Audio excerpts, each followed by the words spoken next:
What up, YouTube? Long time no see, unless you tune into my streams every Monday through Thursday night. I just went on a trip. Lots of theme parks, lots of roller coasters. Went to Dorney Park, Hersheypark, Knoebels, King's Dominion, and Busch Gardens, Williamsburg. Had a really good time. Wanted to tell you all about it. Give you my ride reviews and all that. All right, so we started off at Dorney Park. We got there on Wednesday night, and we didn't plan on even going to Dorney Park on Wednesday night. But our flight landed kind of early, so we're like, okay, let's see what we can get in the park on night one, and we did the entire park in about 4 hours. Very good park. I like this park. It's small but well maintained and has some good rides on it. We started off on Talon. All right, we just rode Talon. First roller coaster on the trip. A lot of fun, forceful, solid B&M invert. Walk on. We rode the middle row. Love that 0G roll, very high in the sky. Like all the lower ground elements and pretty forceful helixes. But yeah, give it like a 7.5 out of 10. Talon was a real good one. I think my favorite B&M invert of the trip. This was a real fun one. I really love that 0G roll. Love all of the track that goes near the ground, and I loved it. I think it was the best ride at Dorney Park, to be honest.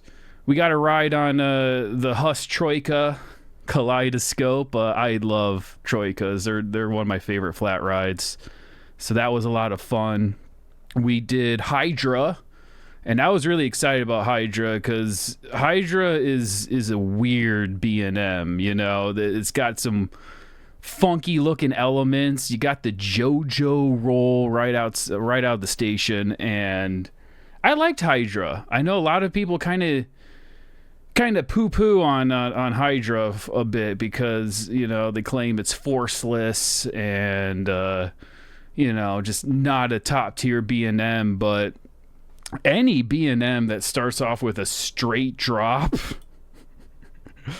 I don't know. I'm very appreciative of my straight drops, and I really love that first drop. I love the two corkscrews. They're very floaty.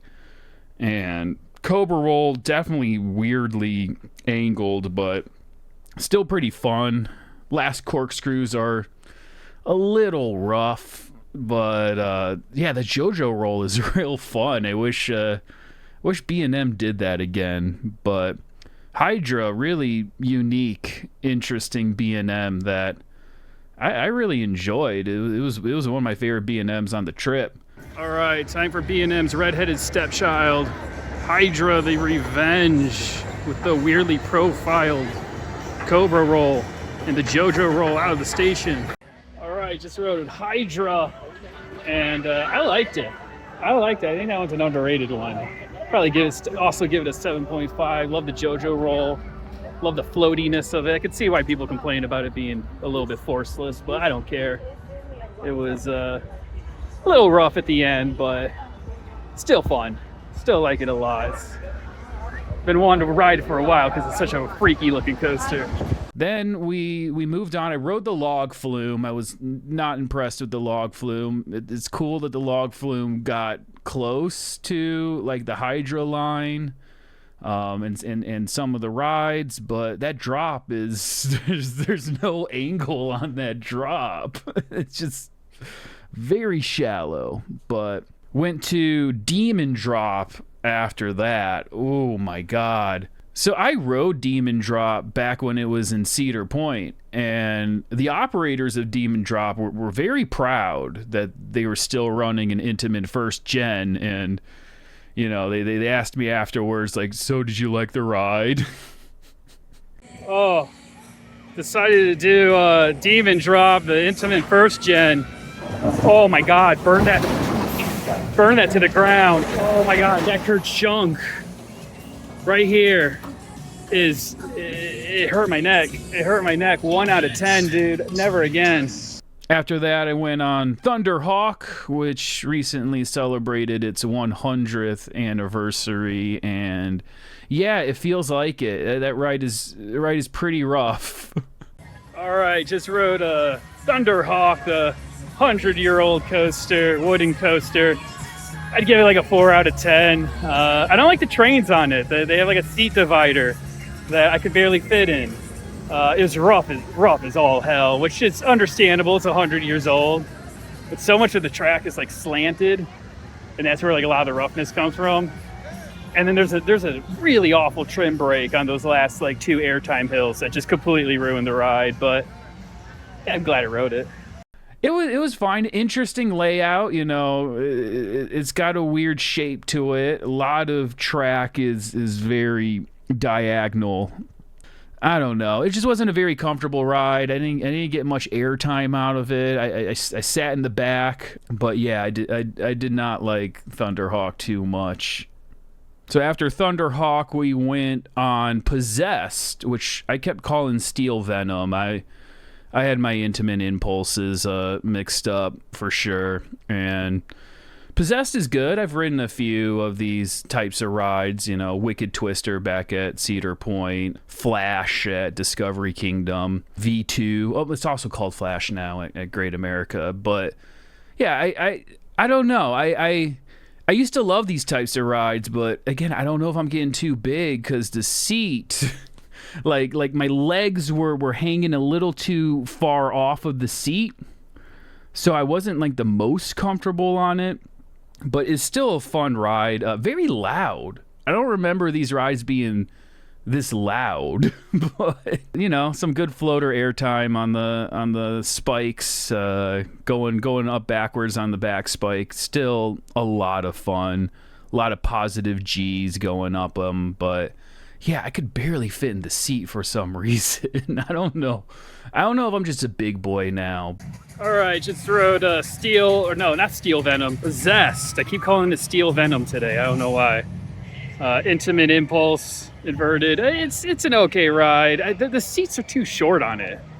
It's like my legs were dangling a little too far off on it, and there's some real forces going up the back spike, which no longer has a hold and brake on it. It was fun, but definitely a one and done. Then we went off to the newest ride at Dorney Park, Iron Menace B&M Dive Coaster, Beyond Vertical. All right, we just rode Iron Menace. Oh my God.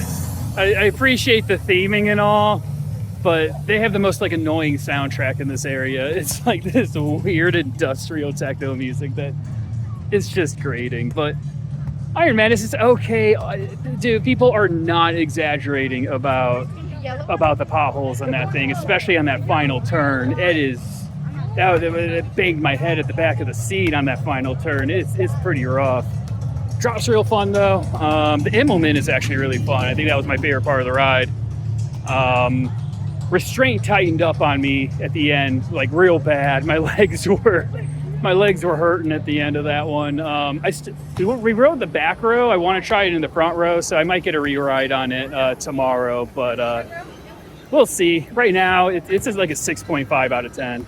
And, you know, I had heard a lot of complaints about this ride. For being a brand new B&M, people say it's a little rough. It's got a rattle. But I was coming in with a pretty open mind. I had assumed people were just being babies about that. You know, oh, yeah, it's a roller coaster. It should jostle you around a little bit, right?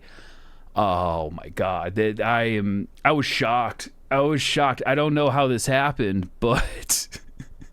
There is a giant jolt at the end of this ride. It is bad. Like everybody in the train went, "Oh!" during the final turn into the brake run. What happened? I don't know. Still a fun ride, you know, good addition to Dorney Park. The first drop is a lot of fun. Rode it in the back, rode it in the front. Incline loop has some good positive G's. I liked it. besides that jolt at the end, very enjoyable ride. I love the Immelman. Immelman is a lot of fun on that one. Might be my favorite Immelman of the trip. And I know I got on a few Immelmans this trip, but Iron Menace, good addition for sure. I hope they fix that final jolt, because it reminded me of Raptor at Cedar Point, where, you know, there's that final yank into the station where you're like, what was that? How did that happen?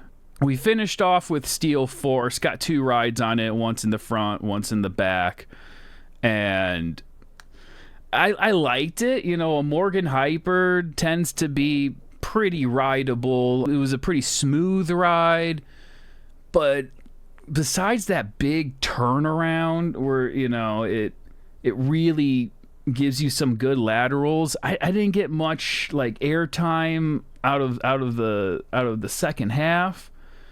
And I know this is not the ride's fault.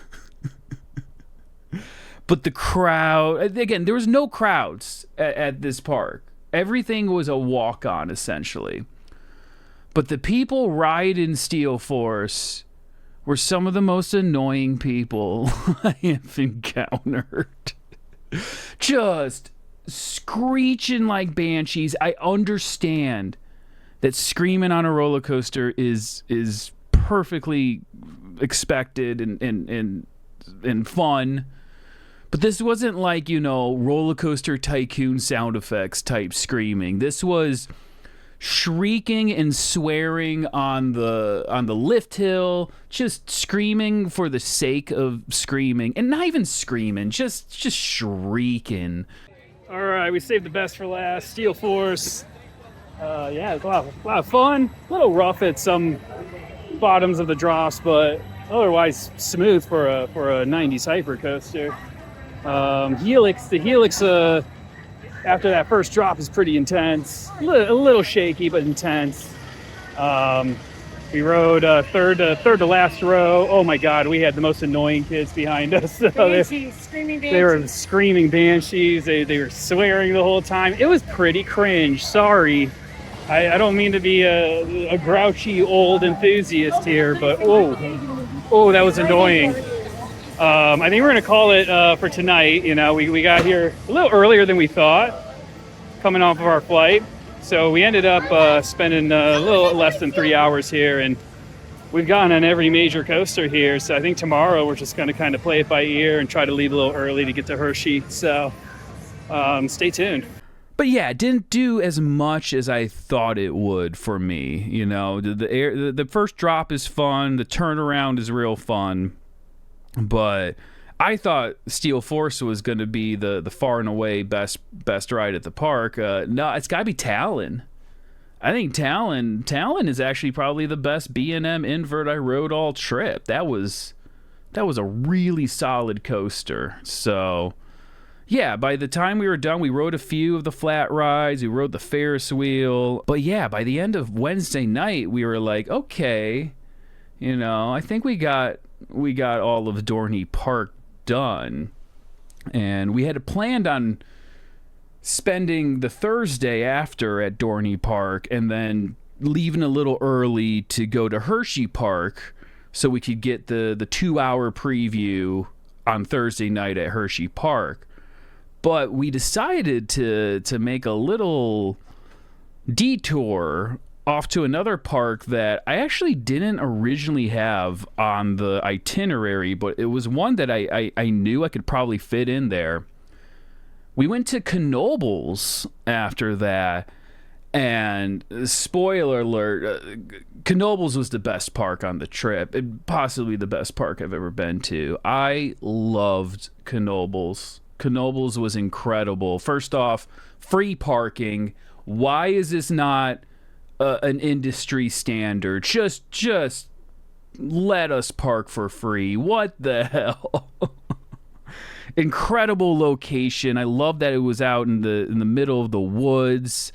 Beautiful campground. The swimming hole looked a lot of fun. We didn't go swimming. So we started off with Flying Turns. That ride is special. That is a special ride for sure. I think it was my mom's like second favorite ride on the entire trip. It was so much fun.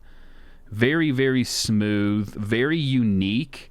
Really feel like the car's gonna tip over on every one of those turns. There's a little bit of like, I don't want to say airtime, but just some unique experience when you're shifting from turn to turn that I've ridden a few bobsleds, but I've never ridden one that really gives you that float each time you change direction. All right, we just rode flying turns, running 3 trains today, so the line wasn't too bad. We got to it right before opening though. Tell people rush to this one. Oh my God, what a weird ride. I like it though. I like it a lot. It really feels like you're gonna tip over. One of a kind experience. Absolutely recommend. Get here early for it. Yeah, flying turns was immediately a winner in the park. We were already happy that we had made the tour to go. And then we rode the main reason I wanted to go to Knoebels, which is Phoenix. Oh my God, I had heard so many good things about Phoenix. I had heard it's the best wooden coaster in the world, that the buzz bars are amazing, there's no seatbelt, the airtime is incredible, and yeah, I agree. I just simply agree with all that. That ride was so good. Not rough at all. Even my mom rode it, and she was like, that ride was amazing. What the hell? You know, love that one airtime hill near the second turnaround is really good. The buzz bars are amazing. All right, just rode Phoenix. 9.5. First time, yeah, 9 point. I'd go 10. I mean, that. The other ones are 10. Yeah. The other one. I don't know. That's a lot of people say it's the best wooden coaster in the world. Yeah, it's because of those buzz bars. Every wooden coaster should have buzz bars. Absolutely flying out of the seat. Not too rough either. You know, only rough parts is when you're flying out of your seat because you're slamming back down. But oh my God, Wear sports bra. Must wear a sports bra. Perfect ride though. What a good ride though. I loved Phoenix. It's got to be my favorite wooden coaster. And we'll see if it lands on the top roller coaster of the trip. I'll give you a little ranking at the end of this. But Phoenix was amazing. I was so happy I went out and got to ride it. And yeah, just this park was beautiful. It's such a good vibe to this park. A lot of old school rides. I rode the RaccHudson. I rode the Satellite, the Whipper. And I know they're building a Bayern curve, which that's a ride model that is quickly going extinct. So I'm excited. I'm excited to see that back up and running. Witten rode Twister after that. Twister, the underrated wooden coaster at the park. A lot of people, you know, give so much praise to Phoenix that they forget about Twister. And Twister is still an incredible wooden coaster. It's got the laterals, that big helix that goes around twice is so much fun. First drop is so much fun. First 2 drops really. Has a good tunnel. Yeah, I rode Twister 3 times, and that was a lot of fun each time. All right, just rode Twister. Really good one. Not as good as Phoenix. Still give it like probably like a 7.5. First 2 drops are real fun.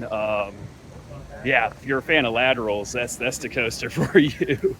A little rough, but you know, not unbearable. Still a lot of fun. Very, very good ride. Twister was definitely one of my favorite wooden coasters of the trip. And then after that, we went on Impulse. Yeah, Impulse was a lot of fun. Very comfortable restraints. You know, rare Zero type Eurofighter-esque ride. Very fun first drop. I really like the Cobra roll on it. I'm not a big fan of Cobra rolls. I kind of consider them a glorified turnaround, but Impulse's Cobra roll was a lot of fun. The little half corkscrews out of it just felt big and enjoyably floaty. All right, just did Impulse. Very smooth, very good ride. Drop is amazing. I actually really like that Cobra roll. That might take the cake for best Cobra roll of the day. We'll see. We'll see. A lot of hang time on the barrel roll. Yeah, I love this one. This was probably an 8 out of 10 for me. Just a short and sweet ride that I think fits really nicely at Knoebels as like the one modern roller coaster there. I did get the kiddie credit. Yeah, I had to ride Cosmo's Curves, and we actually named our rental car Cosmo in honor of the mascot. But it's a miler kiddie coaster, not much to say. Pretty herky-jerky, but I liked it. I'm glad I got a little ride on it. Also rode Black Diamond, which, yeah, I guess that's technically a roller coaster. Very interesting that Knoebels decided to save that one. It came from a New Jersey boardwalk way back in the day, was standing but not operating for like almost a decade, and then Knoebels is like, we'll take it. Mostly a dark ride, but it does technically have 2 very shallow drops that immediately hit a break. So I guess that counts as a roller coaster. Really good park. The food was so good at Knoebels. The smells, it smelled great. Smelled like a forest along with a bunch of different amazing food. I was so happy that we made it out there. And it really didn't cost us much, too. It was about an extra hour drive because we were making our way to Hersheypark anyway. But the free parking, free entry, people were just happier there. I really loved my time at Knoebels. I definitely want to go back sometime. What a beautiful and well-run park. And I wasn't surprised. I had heard so many good things about Knoebels, and it completely earns its reputation as just a world-class, unique, small park that is hard to believe is out in the middle of the forest like that. It just kind of hits you out of nowhere, and you're like, man, this is how it should be. So after Knoebels, we made our drive to Hersheypark. This was one of my most anticipated parks on the journey, and I knew that we were going to visit Hershey on a Friday, so I knew that crowds were gonna probably be a little hitch in our plan. So we had the 1-day ticket, which gives you 2 hours the night before. So I wanted to make sure we got to Hersheypark for those 2 hours, and we managed to get there right on time, right at 7 o'clock. Thank God we did, because we did get a lot done on that Thursday night that I don't think we would have been able to get done the next day. So we started off with Sky Rush, which is such a good ride. All right, we just did Sky Rush here on the preview night. Oh my God, that is some intense airtime. I can't imagine how bad the old restraints are, because my thighs still got pretty crushed, but it wasn't unbearable. Like, I'd say Iron Menace crushed my thighs a little bit more than that. Fun ride though, really launches you forward on each of those airtime hills. I got to give it a 10. I got to give that a 10. That was premier. That is a world-class ride. It's so fun. It's so good. Love the lake that it goes over. It's a beautiful little hidden area, little hidden path where you can really get some good views of the ride. Sky Rush, absolute winner. I think my favorite ride on the entire trip, to be honest. After that, we went on Comet, which, had no wait. Sky Rush also had no wait. It was really good that we got to Hersheypark on the Thursday night, because the crowds were so minimal on that first night. And Comet, very fun. I wish I had ridden it when it had buzz bars. I know they got a new train a couple of years ago, and the new train's not bad. It's like not as bad as Thunderhawk's trains in terms of like tightness. Comet, it's fun, very mild. Clearly a family wooden coaster. I know it's very old at this point. Love the T-shaped layout on it. It's a very nice long ride. Got a few night rides on it too, which the night ride on that ride is a lot of fun with the lights going across all of the side of it. Very old school. All right, just rode Comet. It was enjoyable, pretty mild, but not too rough. Good family coaster. Probably give it like a solid 7. But yeah, Comet was a lot of fun. Wasn't anything mind-blowing, but still, not very rough. Clearly a crowd pleaser. And yeah, Comet was great. After that, we decided to go on Fahrenheit, which I've heard pretty mixed things about Fahrenheit. A lot of people say, oh, it's so unfortunate that Fahrenheit is in the same park as Storm Runner and Sky Rush, because this would be the best ride at any other park, but it looks lesser than because it's in the same park as these two great coasters. And I like the layout of Fahrenheit. It's very interesting. The first drop is great. Norwegian Loop, that was a lot of fun. There was one thing about Fahrenheit that really lowered my rating on it, and that is the seats on that. Oh my god. Oh, there's like this middle bump on the seat, and that digs right into a certain area of your anatomy if you're a male. And it really hurt. I had never experienced that type of pain on a roller coaster. It was just like a big bump going all the way to the ooh. All right, just rode Fahrenheit. Those seats, man. They need to redo those seats, man. There is a middle part in it that is painful on the seat. Oh, fun ride, but seriously, it might be the most painful thing I've ridden so far this trip. In the wheres. Every pull out of the drop, I was just like, ah, oh no. And, the corkscrews are really fun on it. My mom loved Fahrenheit. My mom thought it was great. She's like, yeah, that was a really good ride. I'm like, ow, that hurt. And she's like, how did it hurt? I didn't feel any head banging. I'm like, that's not what hurts, Mom. After that, went on one of my most anticipated roller coasters of the trip, Wildcat's Revenge, the first RMC of the trip. And, I love Rocky Mountain construction. So I was really excited for Wildcat Revenge. I heard some really good things about it. And yeah, most intense coaster of the trip for sure. My mom hated it. She's not a fan of negative G's. She only rode it once. I got like 4 or 5 rides on it. All right, just rode Wildcat Revenge. RMC stays undefeated. Oh, that had some, I'm not even going to say borderline, just some straight up painful airtime, but I love it.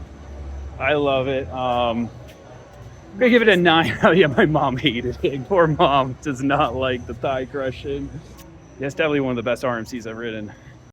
Ooh, some of those hills, man, you really feel like you're going to fall out. The little double dip that kind of shifts to the side, that was probably the biggest amount of airtime on any ride that I experienced during this trip. Loved Wildcat, but it's slightly too intense, and I heard a lot of people saying so too. They're like, yeah, no, we can't do Wildcat again. That there was one ride that I seriously had a headache afterwards, just not because it was rough or anything, but just it was so forceful. Very impressed with it. Got a night ride on it too, which was beautiful. Oh, it's like a 10 on the intensity scale if you're making this ride in Roller Coaster Tycoon, that's for sure. So after Wildcat, we went off to Storm Runner, one of my most anticipated rides at this park. Got front row of Storm Runner. It was a lot of fun. Still had the same problem as Fahrenheit. It wasn't as bad as Fahrenheit in terms of this middle bump on the seat that just digs in. But it was enough for me to be like, oh man, you know, I know these rides are kind of close together in terms of when they were built. I don't know what Intamin was up to during the late 2000s there, but ooh, they really liked putting a little bump on the seat. Launch on Storm Runner, one of the best launches. That first hill is so fun. The double barrel roll, I was so excited for. I've seen so many POVs of that diving double barrel roll. That was very chaotic, very crazy. I one of those like, what just happened type moments. Fun ride. Wish it wasn't running one train so I could get more rides on it, but glad I got the one ride that I did on it. And yeah, had a lot of fun on that one. All right, just rode Storm Runner. Once again, along with like Fahrenheit, why is there like a thing in the middle of the seat? It's seriously painful, but hell of a fun ride though. That launch is crazy. The double barrel roll is crazy. Gotta give it a 9 out of 10. If it didn't have that thing in the seat, in the middle, it'd be a 10 out of 10.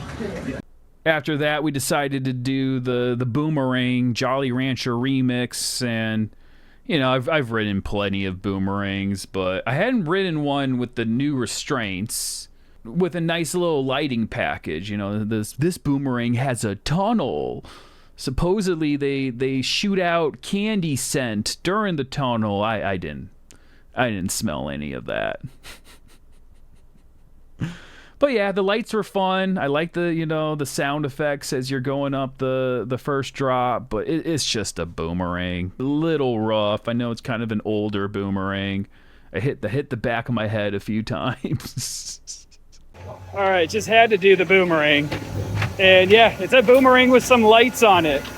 It's still a Boomerang. They're pretty rough, but I do appreciate the new restraints. But yeah, it still kind of bumped the back of my head on that one. 5 out of 10. Once the sun was officially gone, we only had about an hour left of our preview, and we decided to marathon the B&M Hyper. That's right. My mom is a huge fan of B&M Hypers. You know, Raging Bull at Great America is her favorite ride of all time. So I wanted to make sure we got her on as many rides as on the B&M Hypers as possible. So we rode Candemonium 3 times during that final hour, and yeah, I love Candemonium. It's a very easy to ride.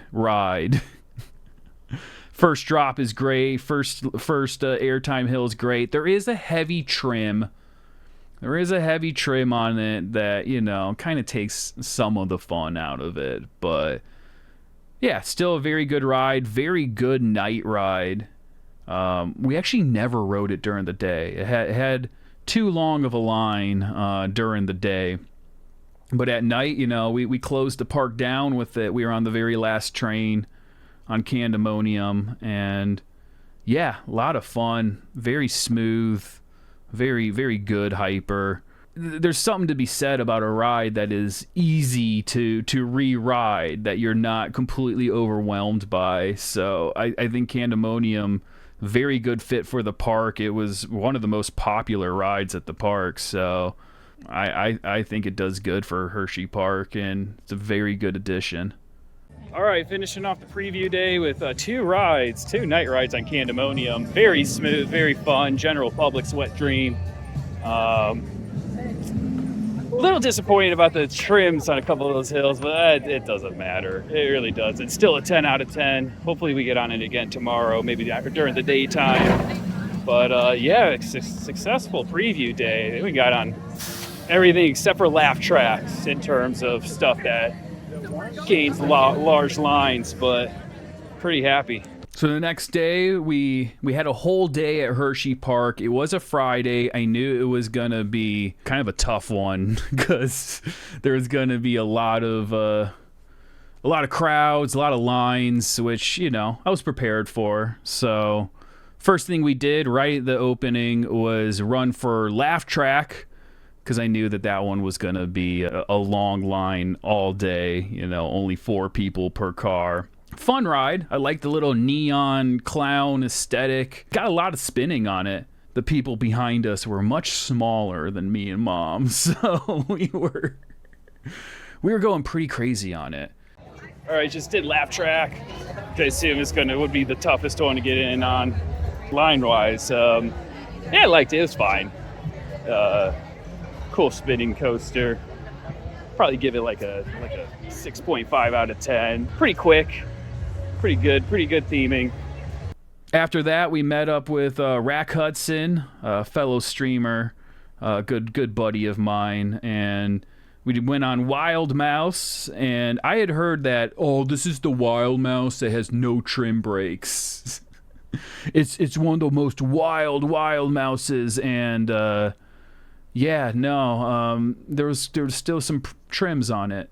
It was a Wild Mouse, I didn't get on the Wild Mouse at Dorney Park because it wasn't open while we were at Dorney Park. But, Wild Mouses, they're fine. They're never my favorite rides. But, yeah, the Wild Mouse at Hersheypark, it was fun. First part, going around the hairpin turns was a lot of fun. The rest of it, I don't know, was just pretty heavily trimmed. So, still had fun, though. Good to ride a ride with RaccHudson there.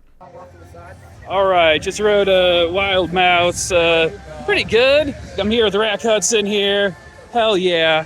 Yeah, Wild Mouse is all right. It's a Wild Mouse. It's not much different from all the other. Most trimmed ride on Wild Mouse I've ever done. It was a trim actually hit. Yeah, I heard that there's no trims on it. I wanted to apologize. But after the initial turns, there were a few trims. A little rough, but hey, we got it done. No line on that. Laugh tracks had about a 30-minute wait. It's going to be crowded today, so I'm pretty Lightning Racer pretty ready for that. Rows, though, so we're going to get right on. Yeah, so we're going to get on Lightning Racer now, and I'll be right back. Oh yeah, I rode Lightning Racer at Hersheypark too. I really liked Lightning Racer. We won both times we rode it. We rode both sides, Lightning and Thunder. And me and Rack, we were the winner each time, which was pretty impressive. All right, just did Lightning Racer, both sides, Lightning, Thunder. We won both times. Undefeated. We're undefeated. It's a good one. Good GCI, good length on them. A little rough at times, but dude, it's a wooden coaster. It's perfectly acceptable. 25 years old now. 25 years old now. That is actually kind of crazy. So far, so good on the crowds. That one was a station wait. But yeah, now we can kind of just chill, ride whatever's left, just enjoy the day by ear. And then me and RaccHudson, we went on Wildcat Revenge again, and oh my god, we got the back row on that one. That was intense. All right, just got my second ride on Wildcat. That might be the most intense ride I've ever ridden, to be honest. My head is rushing right now. It's a perfect ride, though. 10 out of 10 for sure. We're gonna meet my mom over by Great Bear. She's on the Kissing Tower right now. I'm glad she got on the Kissing Tower. I know she was Great view. She was looking forward to the observation tower. You can see everything that's left of the old factories. Ooh, old factories. Yeah. I do want to do the chocolate tour at some point today, but yeah, good day so far. Crowd, there's crowds, but I feel like we're navigating them rather strategically. So yeah, it was around this time that, the crowds really started to come in to Hersheypark, 2-hour lines on the big rides, and, I was starting to see, okay, what haven't I ridden yet? And, the two main ones were Great Bear and Super Duper Looper, which had 2-hour lines the entire day, which I was like, uh-oh. I didn't expect these ones to have the longest lines in the park, but, I guess because they're not the most intense rides, it was easier to get on. So we went on all 3 of the drop towers. I still think it's so weird that there's 3 different size drop towers at this park. But I gotta say, I think Kisses, the little one, was my favorite one. You know, I love a good double shot drop tower, and you know, I know Reese's is also a double shot where they basically get you to the top twice and yank you down, as opposed to a space shot like, you know, like Maliboomer was at California Adventure, which is one big one and then very floaty down. But yeah, Kisses, I think because it was smaller, the yank was a little more pronounced. The Hershey Tower, the biggest one, was fine, but you know, the initial launch was a space shot launch, where it's just one real big airtime moment, and then going back up to do the big drop, I don't know. I got nothing out of that. I thought it was a pretty weak drop. But you know, good view of the park, I guess. We were trying to get on, you know, any coaster we could at this point, because just about everything had lines, and we decided to do Trailblazer, the Aero Mine Train coaster. Very unimpressive, I'm not gonna lie. It doesn't do much, and yeah, we waited for a good 35-40 minutes for it. That's how crowded it was, and I'm glad I got on it, just, you know, for the credit. But I wasn't super impressed with it. Like, I think Gold Rusher at Magic Mountain is better, or you know, the Cedar Point Mine Train ride is better. But it was smooth. You give it that. The family seemed to like it, so got on Trailblazer. It's good enough for me. After Trailblazer, we're kind of realizing, all right, it's going to be kind of tough to get on things here. That's fine. We'll just kind of wait it out. We got some lunch at the Chocolatier. We were seated right away there, so that was nice. Had the chicken nachos and one of the Oreo milkshakes.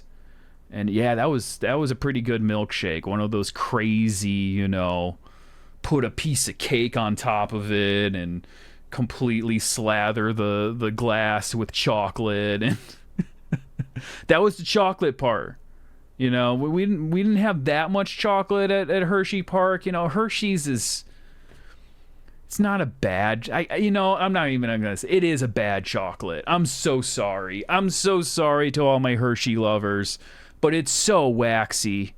You know, the moment you have any chocolate from Europe, you get really mad at Hershey. You're like, why isn't our chocolate this good? What the hell? But we did go to Chocolate World, the big giant store of Hershey's product, which was crowded. It was so crowded at Chocolate World. I couldn't believe it. I'm like, really? There's this many people getting chocolate? And we did ride the dark ride. I forgot what it was called, but you know, the dark ride that shows you how chocolate is made. And oh my God, what a waste of time. Because yeah, we waited for a good 30 minutes for that one too, and I felt bad for dragging RaccHudson on that one, because you know, he had already ridden it, and he warned us, it's like, it's not going to be worth it, but you should ride it if this is your one time coming to Hersheypark. But we did. It's got the singing cows. You know, it was pretty cheesy, but you did get a free piece of chocolate afterwards, so I guess that's okay. So after Chocolate World, we went back into the park. Me and RaccHudson, we got one more ride on Sky Rush, which was like a 15-minute wait, you know, which wasn't bad. The crowds were starting to lighten up. There was a big-time Rush concert that night. So a lot of the crowd started kind of migrating to the stadium around that time, which was making the lines a lot more manageable. We rode Super Duper Looper, which had about a 20-minute wait, and you know, I love a good old school Schwarzkopf. Revolution at Magic Mountain's one of my favorite rides. So Super Duper Looper, a lot of fun, pretty short, but the loop is good. I like the drop right before the loop too. You know, Revolution has a very shallow drop that kind of builds up anticipation, whereas Super Duper Looper is a legit drop. So Yeah, I liked it. Good little helix at the end, smooth enough. Yeah, I love Super Duper Looper. Absolutely fine. Probably give it like a 7 out of 10. So after Super Duper Looper, we hit up the Blue Moon tent. Got a few blue moons. Just kind of hung out for a bit in the Hollow, which is a very cool section of the park. I think the Hollow was my favorite part of the park, just because felt like roller coasters were stacked on top of each other. I thought that was really, really cool, just sitting around there watching all the coasters go. And then RaccHudson, he went home after that, so it was just me and my mom for the rest of our visit at Hersheypark. And we knew we had to get on Great Bear, and Great Bear just had a line the entire time we were there.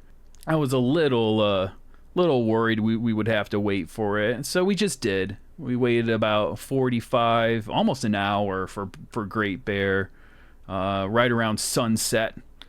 And yeah, Great Bear was fine. It's an okay ride, older B&M invert, and had a lot of fun. That first weird rappy drop is weird. I guess it's fun.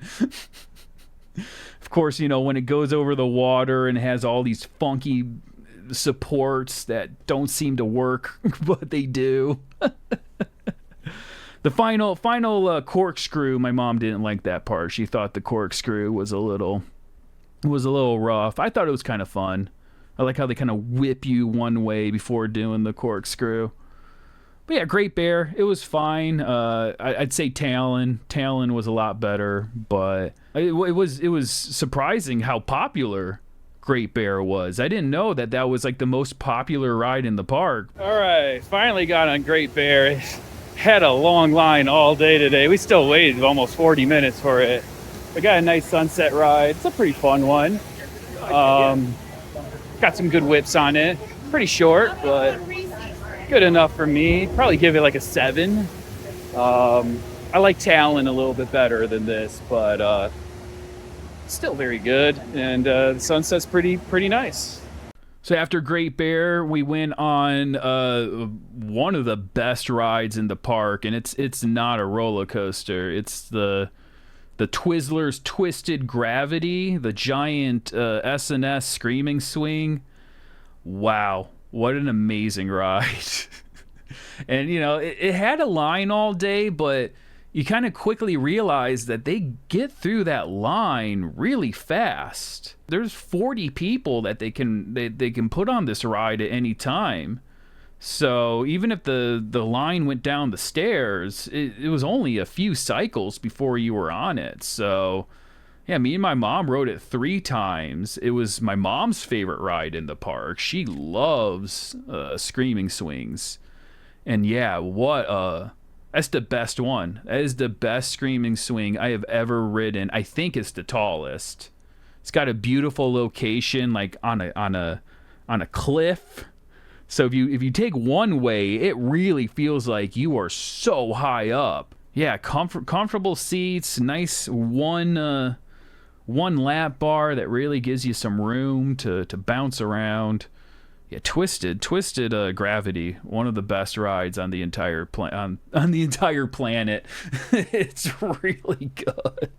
So yeah, as the day was wrapping up in Hersheypark, me and my mom just kind of walked around for a bit, got some food, rode the Kisses Tower, rode the Ferris wheel. So we got out of there and called it a day for Hersheypark.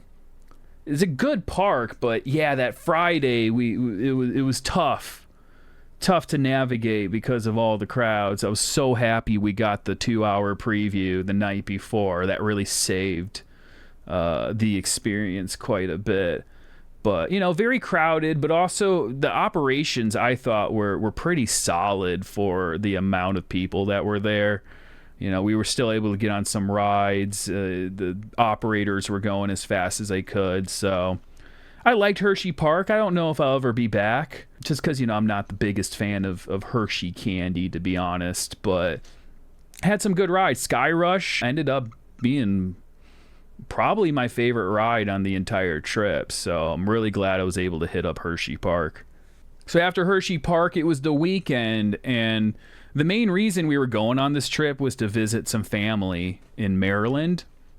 So we drove down to Maryland, spent the weekend with that family, and we decided that we were going to also go to King's Dominion and Busch Gardens on the Monday, Tuesday, Wednesday. So on Monday, we made our way over to King's Dominion, but first we visited a brewery.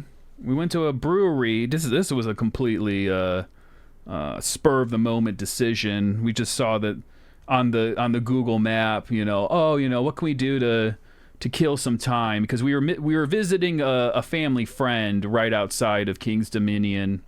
So we decided to go to a place called Barking Rose Brewing Company, and this was a lot of fun. They had some little bar games there, and shuffleboard, which is one of my favorites, and had some good beer. Got myself a little color changing cup here.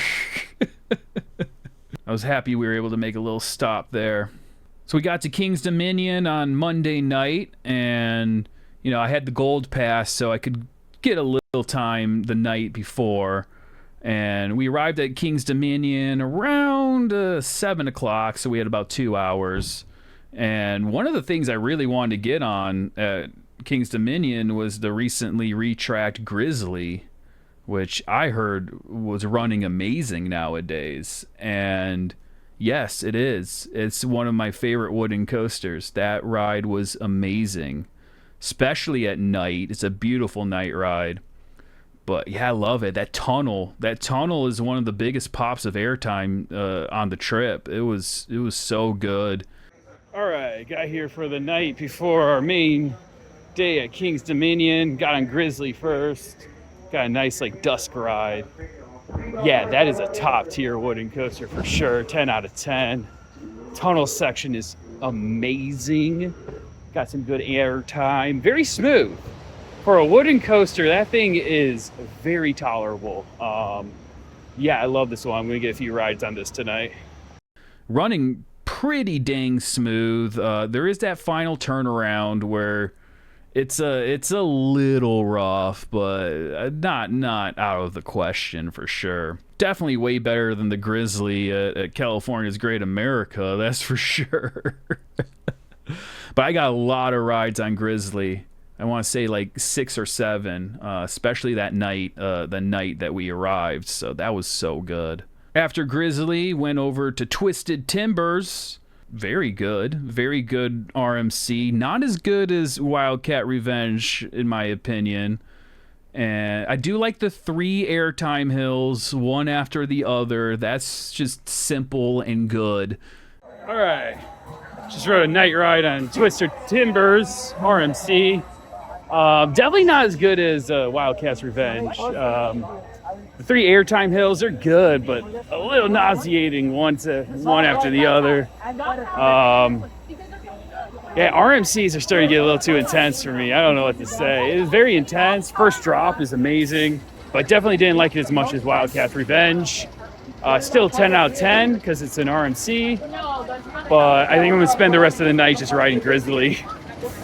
The one, outbanked airtime hill, right under the main drop is a little too much for me. That one, ooh, I don't know if I like that one, but yeah, good RMC. I like the inverting first drop. That was fun. Clearly the most popular ride in the park. It always had a bit of a line, but Twisted Timber is really good. That night I also got on Apple's Apple, my second wild mouse of the trip. It was fine. I'd say it was probably better than Hersheypark's wild mouse, but it's just a wild mouse. And I did get a Zen ride. I was the only one in my car, so that was kind of fun.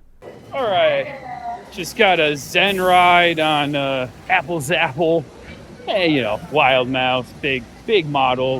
It's got the big drop, but other than that, not much. Turns are pretty tight, which is fine if you like laterals, but it's just a wild mouse, you know. Wanted to get it in now while the lines are pretty short. But yeah, good night so far, getting on some good stuff. I'm probably going to do Racer 75 before ending the night with marathoning Grizzly. All right. Yeah, that ride had a long line the next day, so I was glad I was able to do it the night before, so that was fine. I also got on Racer 75, formerly known as Rebel Yell, and that was a fun ride. I rode it about 3 times, both sides, and I want to say the right side is a little bit better. What's the right side? The left side. I'm not going to say the red or blue side because they kept changing the colors of the of the cars per side, but the side that's facing the water park I thought was the better side, though it wasn't a big difference. But yeah, kind of like Comet, where just a nice mild wooden coaster, very re-rideable. Love that they raced them with rides that I've been on, like American Eagle or Twisted Colossus. A racing ride is pretty rare. They don't race those rides very much, whereas Racer 75 every single time. All right, just rode Racer 75. Definitely not as good as Grizzly. Got some good floater airtime. First drop is great. Gotta appreciate that they race them still. You know, classic Woody. Probably a good 8 out of 10. I'll probably ride it sometime again tomorrow. So I finished off my first night at King's Dominion with a couple rides on Dominator, the big floorless coaster that was formerly at Geauga Lake. And I don't know. It's not my favorite B&M. That's all I'm going to say. A floorless coaster without a 0G roll, it's like, what's the point? All right, just got 2 night rides on Dominator, front and back. Yeah, probably my least favorite B&M of the trip so far. It's like, go on, girl, give us nothing. No 0G roll. The turns don't really do it justice. Some positive G's, but also some head banging. But got some night rides, and that's gonna do it for the night portion of King's Dominion tonight.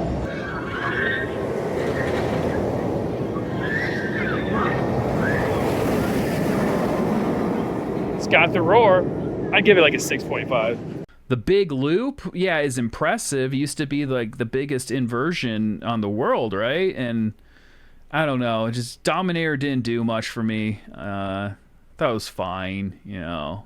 Didn't ride it the next day. I thought I had enough rides on it the night before. So next day we got there pretty much at park opening. We went to Rapterra first, and Rapterra had a pretty good line most of the day, so we made sure to get it in early. We got front row of Rapterra. A lot of fun. It's got a little bit of a rattle, but nothing that's too bad. My mom really liked Rapterra. First turnaround is so much fun. It's got, you know, a good little floater on the inline twist. Yeah, it's a solid ride. Of course, I never got to experience Volcano, which the diehard King's Dominion fans swear it was the best ride ever. I don't know. I thought Rapterra was perfectly fine. It's a good little addition to the park, and it's got some good theming. That whole area is very good looking. So, all right, new day. Just got on Rapterra, no line. Got the front row. I got the outside seat. Yeah, these new B&Ms. I'm sorry. I'm feeling a rattle on them, but still a lot of fun. That first turnaround is the best part of the ride. The inversions themselves are really smooth, but I don't know. I don't know what's up with B&M nowadays. They've been getting a little rattly. I'd probably give it like a good 7.5 out of 10 still. After Rapterra, went on Reptilian, the only mock bobsled left in America, and it was fine. It wasn't as good as Flying Turns, but, you know, a little bumpy.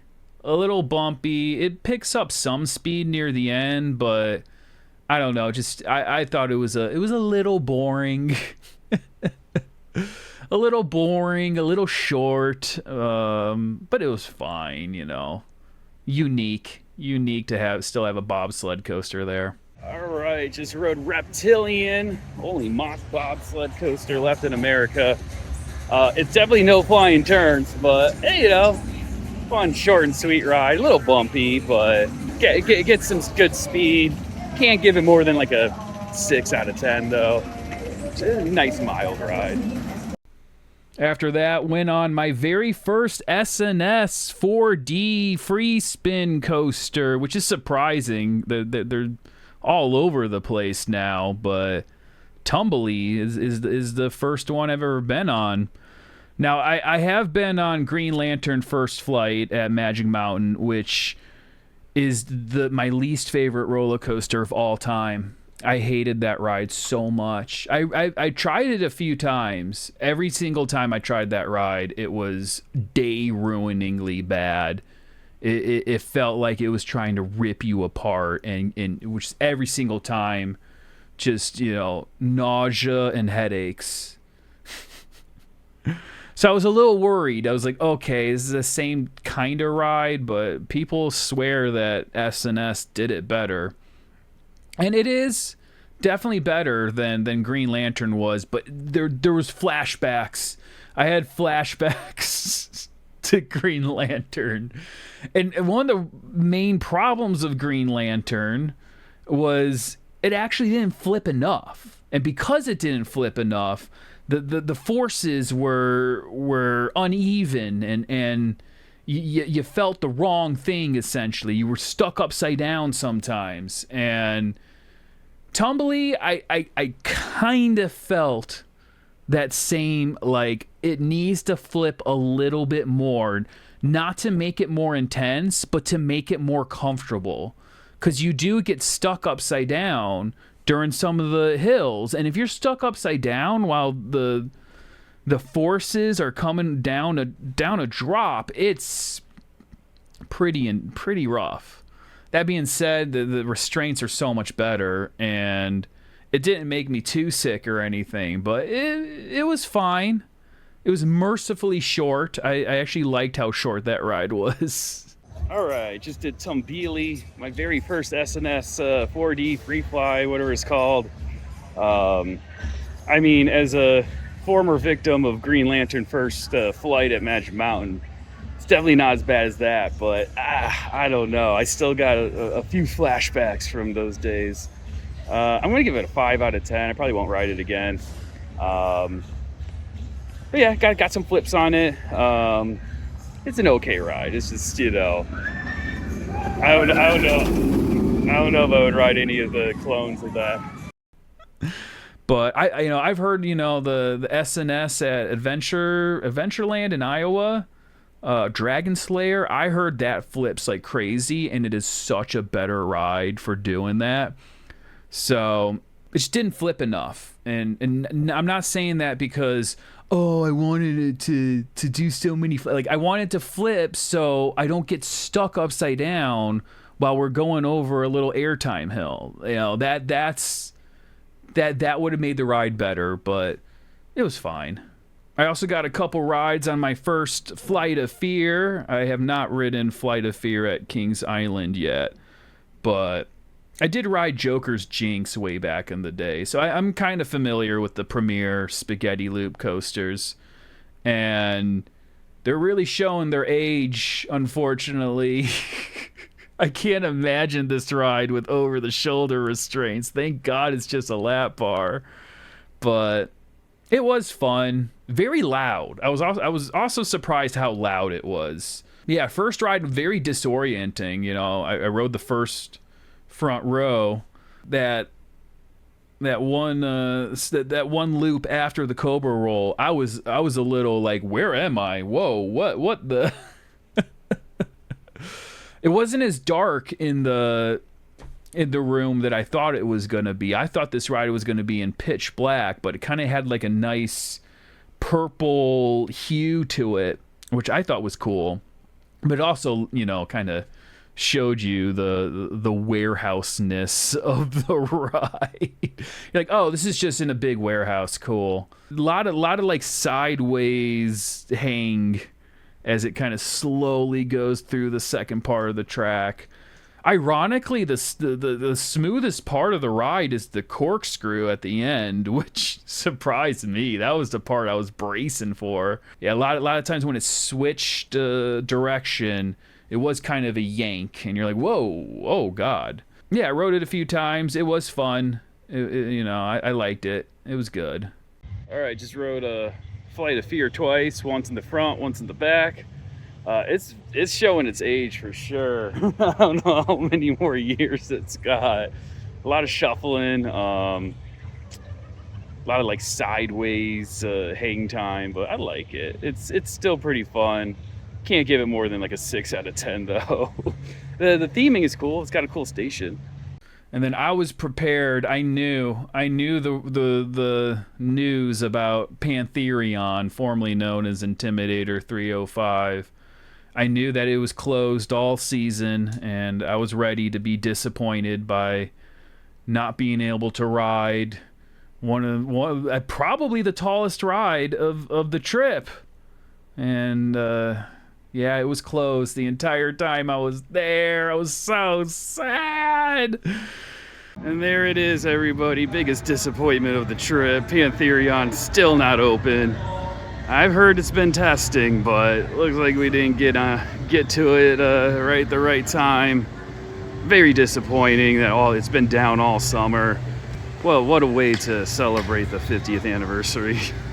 So, yeah, maybe one of these days I'll get back out to King's Dominion, but I did not get a ride on Pantherion. It was still under maintenance, and cruelly enough, the day that I got on my flight back home, as I land back in California, I check my phone, and Pantherion opened that day. I missed it by 3 days. I was so close. I did see it testing, and of course, everybody was talking like, oh, it's testing. It might be open any day now. But I didn't hold out too much hope. But it was pretty devastating to walk by Pantherion and not be able to ride it. After the Pantherion disappointment, went on Backlot Stunt Coaster, which was okay, but nothing was on it. Like, there's this part of the ride where it stops and there's supposed to be a helicopter that shoots at you. None of that, dude. They didn't even bother. But surprisingly intense for something that was clearly supposed to be a family coaster. The first Helix pulls some G's, and the indoor section, I didn't really know what to expect from the indoor section. It was a little more intense than I thought it would be. It was a fine ride. I wasn't super impressed with it, but good enough. All right, just rode the Backlot Stunt Coaster. It's an okay ride. Definitely very shifty. Like, lateral's pretty heavy on it. That first Helix, it's got some good positive G's. Probably still give it like a 6 out of 10. A lot of things here are 6 out of 10 for me. I'm still reeling over the fact that Pantherion isn't open. But oh well. So after that, we kind of walked around the park a bit, got on some of the flat rides, did Delirium, which was a lot of fun, did the drop tower, which is one of my favorite drop towers. That was a lot of fun. I got a few rides on that drop tower, including a beautiful sunset ride on that. Really love the drop tower there. Went on top of the Eiffel Tower. That was a really good view. That was a lot of fun. Rode the Ferris wheel, rode the flyers, rode the log flume. That was a cool log flume. I like that the log flume, it doesn't really keep you up high very often, that like a lot of log flumes do. Instead, you're low to the ground going through like a Blair Witch style forest. So yeah, the log flume there was pretty fun. And then we ended the day with the kiddie coaster. Not the Great Pumpkin coaster. I skipped that, but Woodstock Express, a wooden kiddie coaster.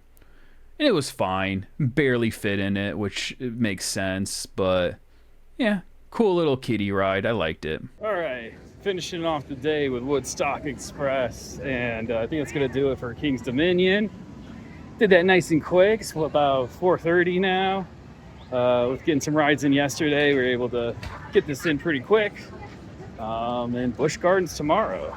After our full day at King's Dominion, went to a Mexican restaurant called El Zacola, and wow, you know, I'm from California. I know good Mexican food, but this place was really nice. It was kind of in the middle of nowhere in a very cute little house, and I really liked this food. I think it was my favorite meal of the entire trip. We got some really good fajitas, some really good margaritas, and I was real happy with that food. So after King's Dominion, we went to our final park, and frankly, the one that I was most excited to go to, Busch Gardens, Williamsburg, and we had 2 full days at this park. And I hate to report, everybody, that this won the most frustrating park of the trip award. Yay! Oh my God. And you'll see, I don't have like immediate ride reactions to this park, because it was crowded, and I was just kind of tired of doing them by the end of this trip. But this park, oh my God, it had a lot of disappointment to it. I'm not gonna lie. We went on a Tuesday and a Wednesday. The park was slammed both days, which was surprising. Besides Hersheypark on Friday, none of the parks had crowd issues. Busch Gardens both days absolutely did, and on Wednesday it rained. It rained pretty hard on Wednesday. Still crowded. I don't know. And I want to say that's not the park's fault, but the operations at Busch Gardens left a lot to be desired. The rides were broken down so often at Busch Gardens. The first day, Alpengeist, Griffin, down most of the day. Loch Ness Monster broke down while we were in line. Pantheon was broke down for most of the day. Tempesto never opened up. I did not get to ride Tempesto because it never opened. And I don't think it was broken. I think it's a staffing issue. We saw the same 3 maintenance guys fixing every single ride. So if one ride was broken down and another one broke down, that ride was going to stay broke down until these 3 people fixed the last ride. This park has a serious understaffing problem, and I know it's because they don't pay their staff enough.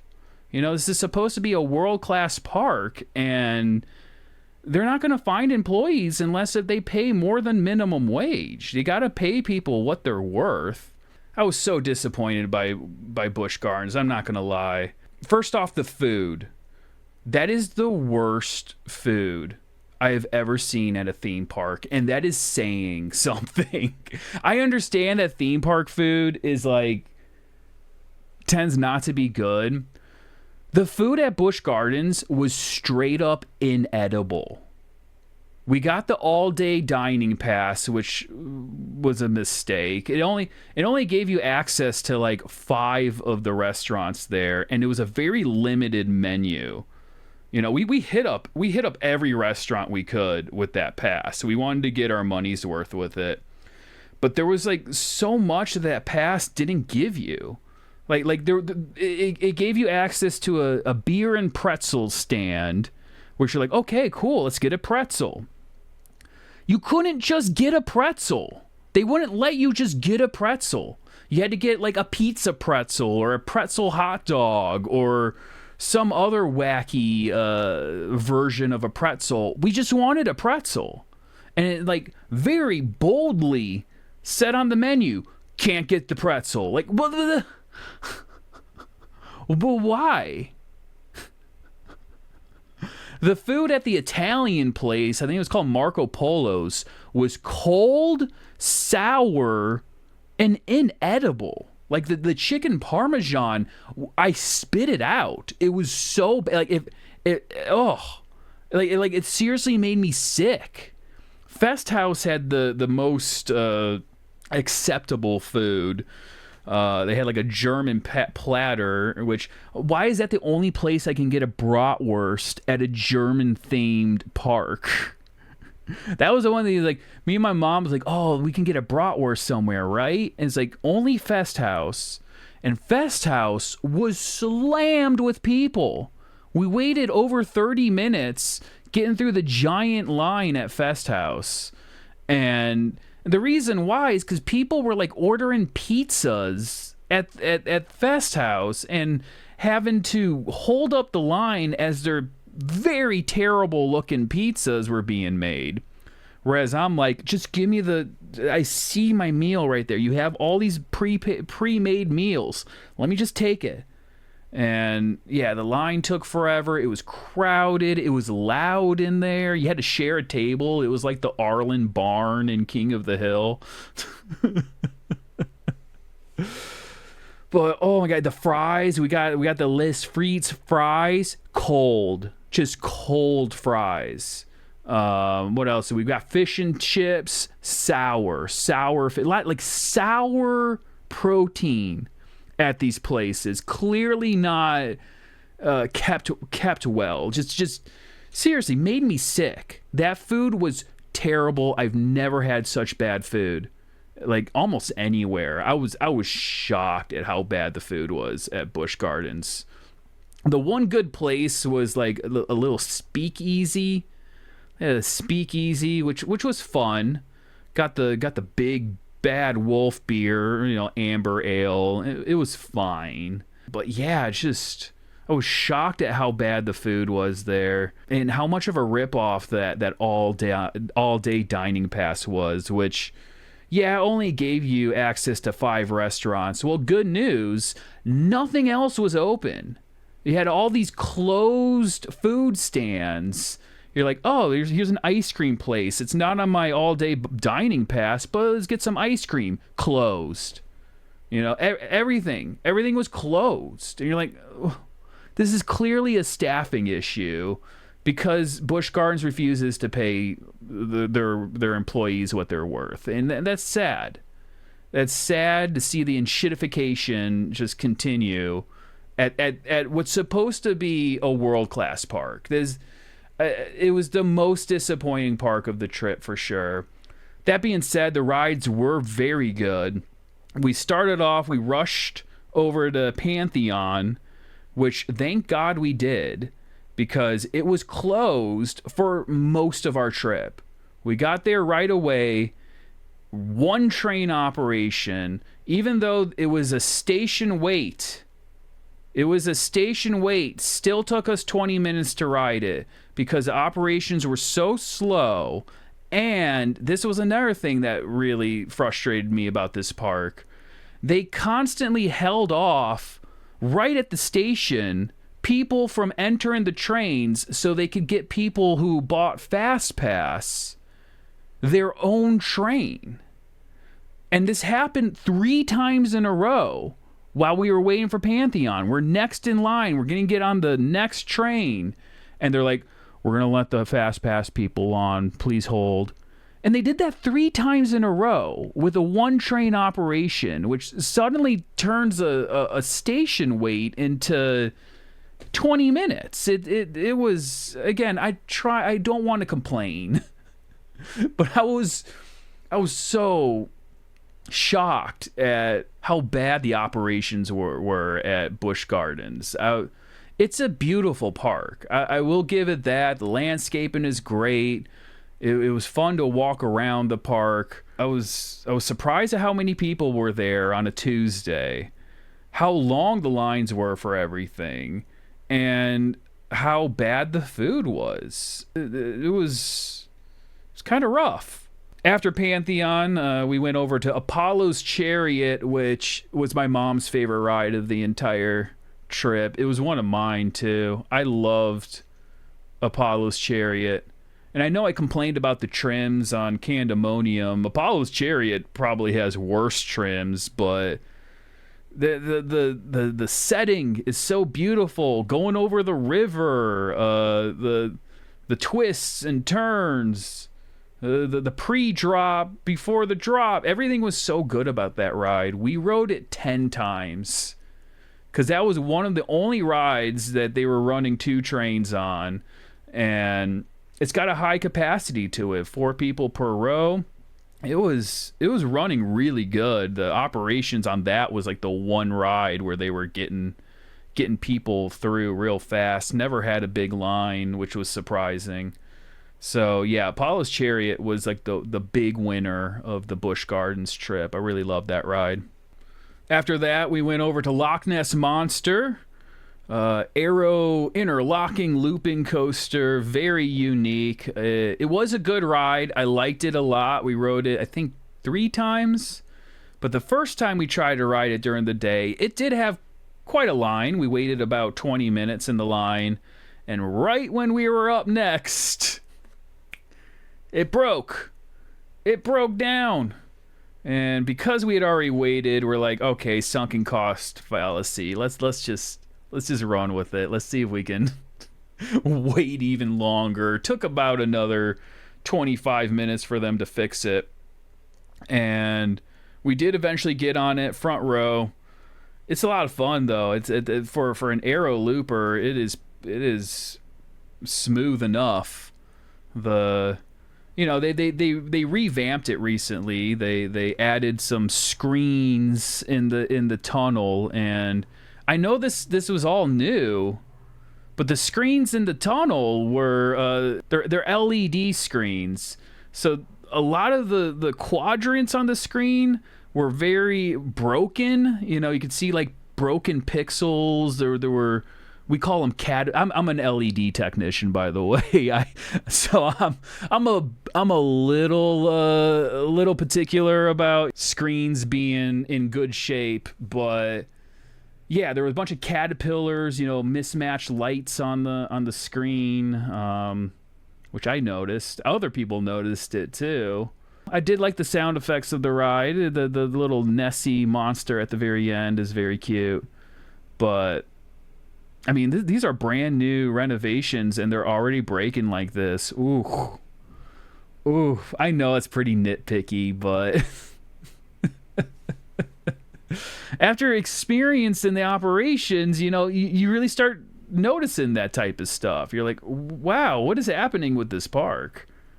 So we did ride the river cruise. You'll see a lot of the footage that I took is from this river cruise. That was pretty relaxing. I did like that. They should have had like some sort of beer stand right outside of it. This ride would have been a lot of fun with a beer in my hand. But that was an error. They were only running 1 boat, so we ended up waiting like 3 or 4 boats to finally get on it, which ended up being almost an hour. But I'm glad we did it. I know it's like one of the best scenic rides in the park. After that, we waited quite a bit for Verbolten.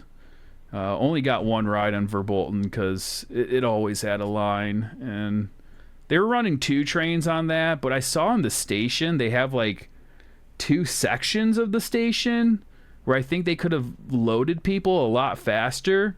They were only running 1 section of that station, so it felt like the capacity on that ride was greatly reduced. And another ride where they kept letting fast pass people just take train after train after train. You're at the station, you have to wait so much longer because they're letting fast pass people just take entire trains. And I get it, it's fast pass, they paid for it or whatever, but I just did not like their fast pass system of making station waits that much longer. It made it really frustrating. Overall, it was a pretty fun ride. I feel like it was supposed to have more of a story to it. Like, I think the screens in the queue line were supposed to be on that kind of told you what the story of the ride was. Those weren't on. The indoor section was pretty intense. I was surprised how fast that all went. little dropped track, I don't know. The little drop tracks I think are kind of useless, but final drop on the ride, really, really fun. I do wish I had been able to ride Big Bad Wolf back when it was still here. It was a little shaky. I was surprised at how shaky Verbolten was, but the seats are really comfortable, so that kind of made up for it for sure. And it's still fun, but couldn't do it more than once because of the line. After that, we went on the wooden coaster Invader, which was okay. Pretty underwhelming. I do like that it had a straight first drop, which is rare on a GCI, but clearly like a reduced version of a GCI coaster. Had a bit of a line too, which again they're letting fast pass people just really slow down the line in a frustrating way. One train operation, which was also frustrating, and it started raining too, so we got a little bit of rain during the ride. And log flume right next to it never opened too. Lescoot, that never opened. That was broken all day. I know Invader went down a few times as well. Every ride went down at some point at this park, which was so frustrating. Because we hadn't experienced that at any of the parks we went to earlier. We never had issue with rides breaking down while we're in line. It happened multiple times at Busch Gardens. There was some going on with maintenance, so that was a little frustrating. Invader was fine. It was okay. I do like that first drop. First drop is a lot of fun. We tried to get on Big Bad Wolf after that. It had a 2-hour line, so we decided to save that for later. Eventually, we did get on it later in the night. It's an okay ride. Very family friendly. I like the fly through the little town. Some of the theming is pretty solid on it. It's got a little bit of force onto it. The seats were pretty comfy. It got a little tight on my thighs, but I was able to fit no problem. Very freeing. Felt like you were really flying. Yeah, it was fine. Big Bad Wolf, fine. I got on Escape from Pompeii, which I thought I was being lucky because I'm like, oh, this basically never has a line. And sure enough, first time I went in line, it breaks down. And you're like, oh, God, great. So, left, rode Apollo's Chariot one more time, then came back, and suddenly it did have a line because it was open again. My mom didn't want to get wet, and I'm like, you don't get wet on it, don't worry. And because we were watching boats go by, and yeah, people weren't getting very wet. So I'm like, okay. So I ride it single rider, and sure enough, I get forced to the side of the middle of the boat. I wanted to sit in the middle, but there was a group of 3. They're like, can you scoot over? I'm like, oh, all right. I hope I don't get too wet. And then I noticed behind me, there is a very big guy sitting right behind me. And right as we leave the station, the boat is sinking. It's like, it's seriously tilting on his side. And the big guy even mentions it to you. Oh, we're sinking. And I'm like, because of you, dude. Why did you get on this ride? I got soaked. I was like the only one in the boat who got soaked too. And that was a little disappointing. Of course, we got hit with the jets too at the end as people pay to get more people wet. I'm not mad about that. I get it. I'm on a water ride. I got to expect to get wet. But nobody gets wet on this ride unless if you hit the exact circumstances that I hit. I was a little underwhelmed by the dark ride portion. I've heard this ride has a lot of fire and all these cool effects. Dude, none of them were working. There was like one fire effect that worked very weakly. I knew that there was supposed to be like a roof of fire. That wasn't on. It was just pitch black during that part. It just felt like it was kind of the half-assed B mode version of the ride, which it was fine. I was still mad that I got so wet. I don't think I was supposed to get that wet on it. So later during the day, the crowds finally started thinning out a bit, so we did manage to get on Dark Coaster, which huge resounding meh. It felt like, it had the same level of theming as like Revenge of the Mummy at Universal Studios has, where it's just like little pop light up cutouts. I didn't really know the point of riding snowmobiles during it. Didn't seem like it had much of a story at all. The launches were fun enough on it. It was just kind of a meh whatever ride. It was fine. Pantheon was closed for the rest of the day. We only got one ride on Pantheon. Alpengeist and Griffin were closed all day. And Tempesto was closed for the entire trip. And meanwhile, all these rides just keep breaking down. So it's like, yeah, there was pretty heavy crowds, but I would say less crowds than Hersheypark. But because rides kept breaking down, it really did not manage the crowds very well. So it felt so much more crowded and frustrating than Hersheypark did. With I would probably say like half the crowds that Hershey did. So yeah, first day I was a little disappointed. I was hoping the second day would be better. Second day, it really rained. It really rained during the first part of the day. We didn't get into the park until around noon. It was still kind of drizzling, but we felt like they would probably keep some rides open. So we got there, rode the kiddie ride first, the Grover's Alpine Express, which fortunately did not have a line. So that was a good sign of the day. Pantheon was closed the entire day, which was really disappointing. I only got one ride on Pantheon. Tempesto was closed all day, which was frustrating. We rode some of the flat rides, Finnegan's Flyer, which was only running one side. Rode the Music Express. It was looking better than it was yesterday because the rain kind of drove some people away. Finally, we notice Alpengeist is running. So we get over to Alpengeist. I ride it 4 times. It's a fun B&M invert. Very positive G forward. That Cobra roll is very whippy. Surprised how fast it goes through that Cobra roll. There is a bit of a headbang moment going into the mid-course brake run.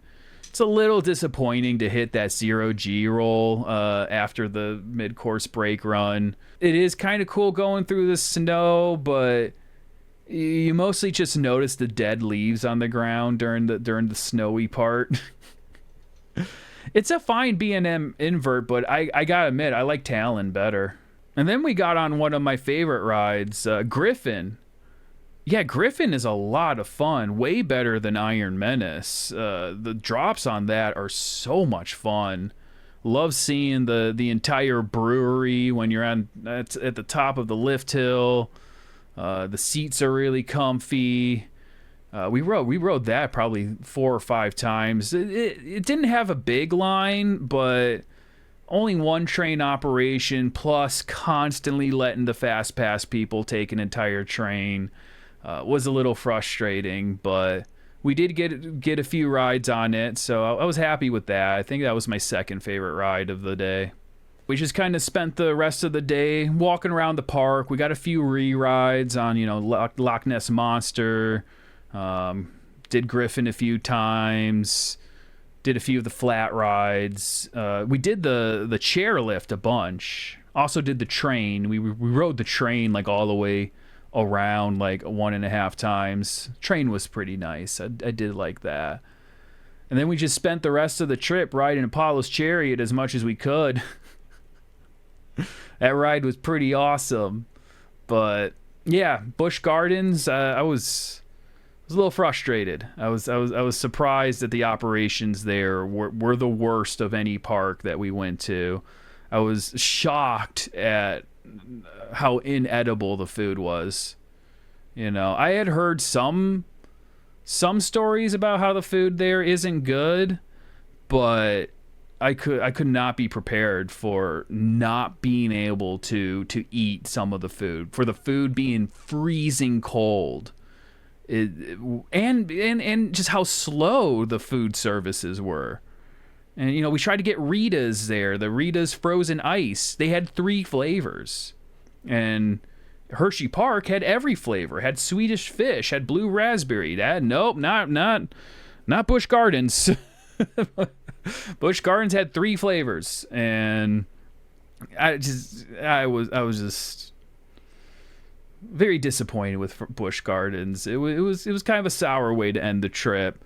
And who knows? Maybe I'm just complaining. Maybe I'm just complaining because it was the last park on the trip. But I've read some other opinions saying that Busch Gardens has really fallen off recently. And as an out-of-towner, maybe I'm a little more critical about it. But I did notice just how bad the operations were, how many rides were broken down, and how bad the food was. That second day, it was really not that crowded, but it still felt really slow and hard to get on rides because of the maintenance issues or the way the operations worked. It was just kind of rough. All right, while we wrap this up, let me give you my top 25 rides I rode on this tour. Number 25, Great Bear. Number 24, Loch Ness Monster. Number 23, Comet. Number 22, Iron Menace.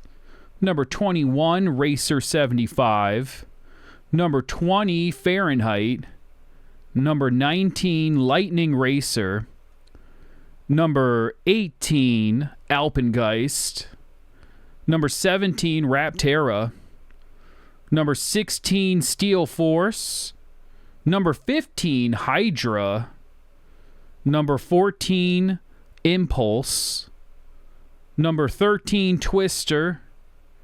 Number 12, Storm Runner.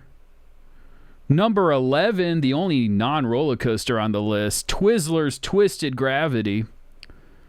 Number 10, Talon. Number 9, Candemonium. Number 8, Griffin. Number 7, Apollo's Chariot. Number 6, Twisted Timbers. Number 5, Pantheon. Number 4, Grizzly. Number 3, Wildcats Revenge. Number 2, Phoenix. And my favorite ride of the trip, number 1, Sky Rush. Thank you all for tuning in. Sorry if I complained too much about Busch Gardens. But I had a lot of fun. Loved hanging out with my mom for this trip. Loved seeing some family members, some friends. Shout out RaccHudson for joining me at Hersheypark. Make sure you tune in Monday through Thursday, 7 p.m. Pacific Standard Time at my Twitch. We always have a lot of fun there. And hopefully I can get some more YouTube videos out. I've been meaning to take a little better care of this channel here, so I appreciate subscriptions or whatever you can help me out with. But yeah, I'll see you all next time. Have a good night. Bye-bye.